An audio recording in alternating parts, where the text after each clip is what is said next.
Hello everyone, welcome to the start of this story. Karen got overly exaggerated comfort. She then reached out to the teacher, who slowly exited the bathroom and gently embraced her. Due to Karen's injuries, she was rushed to the hospital, and the bully got a date with the cops, leaving Mr. Simon feeling a bit uneasy about it all. However, this isn't isolated. Many similar bullying cases exist in school, like Stanley, who saved Karen due to his odd look and hair. Stanley faced long-term bullying and isolation at school, where he was mockingly called big guy. Despite the pain and discrimination in his life, he managed to maintain quiet, and every day he had to do classmates' homework and hand over some cash to a little boss. In school, there was a special little area for them, called Freak Corner or the Silence. When a new student enters this horror zone, they are ostracized by the whole school. Andy, a kind boy, stayed neutral. He refused to hang out with the bully boys and stayed away from the freaks. His only wish was to become a writer, like Mr. Simon. Every holiday, he would ride his little bike around delivering papers, and just like the other boys, he had a crush on the school's sweetheart. One day, Mr. Simon announced that they'd be grouped for their graduation project, and unfortunately, Andy was stuck with Stanley. Andy was reluctant due to his biases, but Simon saw right through him. He knew exactly what kind of boy Andy was. Simon knew what Andy needed at the moment. Putting him and Stanley together was intentional on his part, though he didn't disclose that. He was simply encouraged to do his utmost to complete the task, even with the encouragement from Mr. Simon. Andy hesitated, fearing the judgment of his classmates.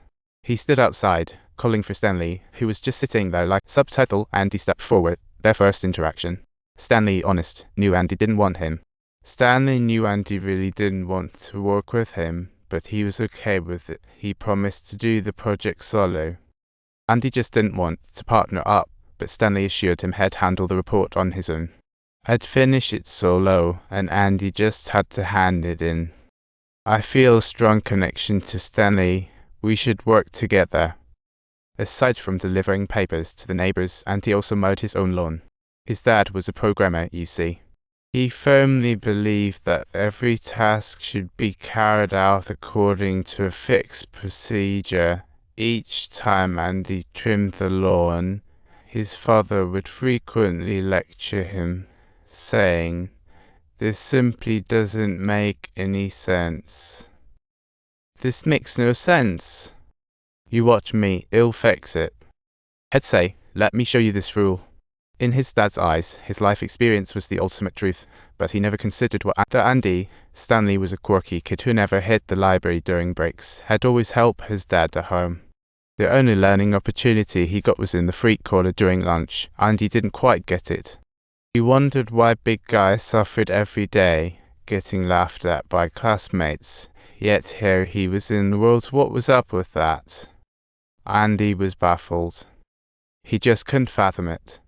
At home, well, you get it. At home, just saying at home, you get the drift.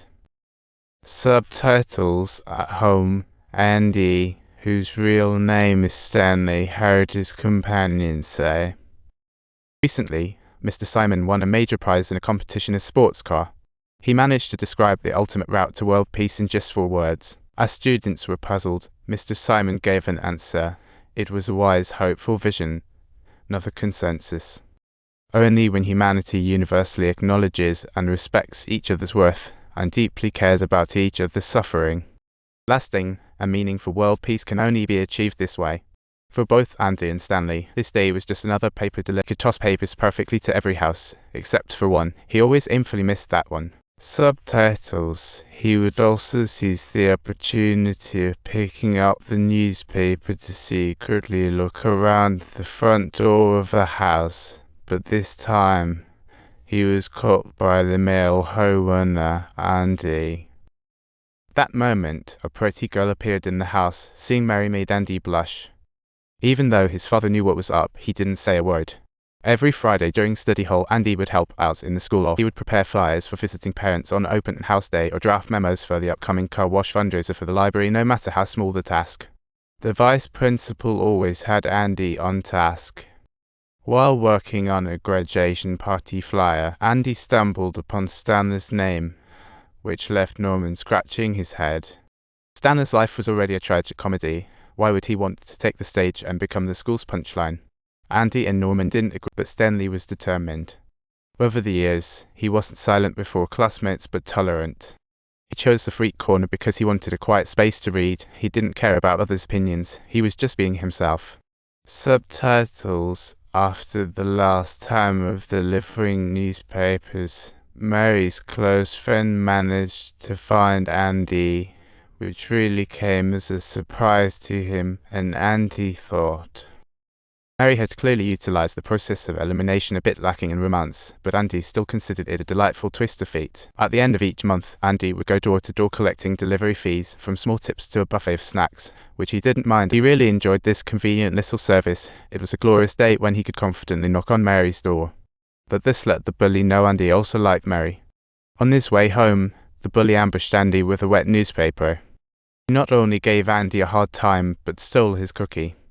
Soon, the bully who'd harassed Karen laughed. Andy suddenly felt uneasy, unsure of what would happen next. While in the area of Jew community, Andy ran into a classmate. For some unknown reason, he told Andy that his father claimed Mr. Simon was gay. Andy was clueless as to what that meant, and this shocking scoop was overheard by the lurking bully nearby. As partners for their graduation project, Andy and Stanley had to pick a theme, deciding what topics to tackle in Mr. Simon's book to Stanley. They started brainstorming, and Andy sat quietly in the corner lost in thought until he finally realized that the theme should revolve around relationships. At that moment, Andy looked up and saw the wheels turning in Stanley's mind. Next, they would figure out how to tackle this graduation project.